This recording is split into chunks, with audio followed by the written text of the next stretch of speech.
share everything you can. And I think that one thing that's been really fundamental about Google is we have an incredibly open culture.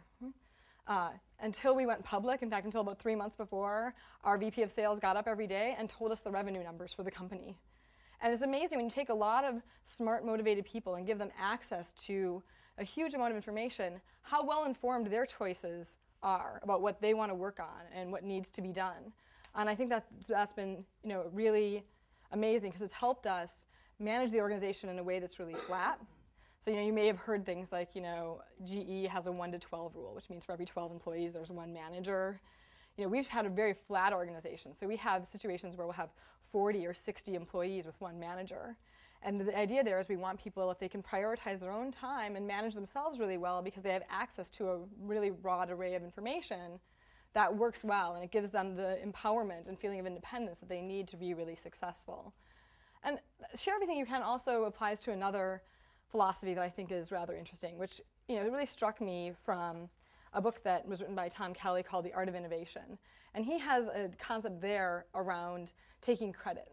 And he'll say that one thing that happens sometimes is that when people come up with an idea, they'll think that they have a really good idea, and they throw it out there to the organization, and then they follow it around because they want to make sure that everyone knows it's their idea, right?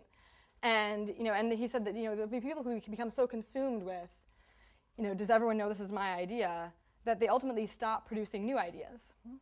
And he said that he made this observation that at IDEO, he saw this phenomenon where people who just put all their energy into coming up with the most ideas possible and not really worrying about where those ideas flowed inside the organization or how they got used or whether or not they got credit, ultimately ended up flourishing more because they became known as such fountains of ideas that someone would say, well, where did this idea come from? And they'd say, well, I don't know. Maybe it was Joe. Joe always has ideas. It was this very interesting concept of not being territorial to the point of actually hindering yourself. And I think it was a really interesting observation. It's something that we do a pretty good job practicing Google, which is not to say that people don't get credit for the ideas that they come up with, but I think that people are focused more on the users and on innovation and less on how they themselves, are fulfilled, and as a result, they actually have a more fulfilling experience and are noted for their achievements more.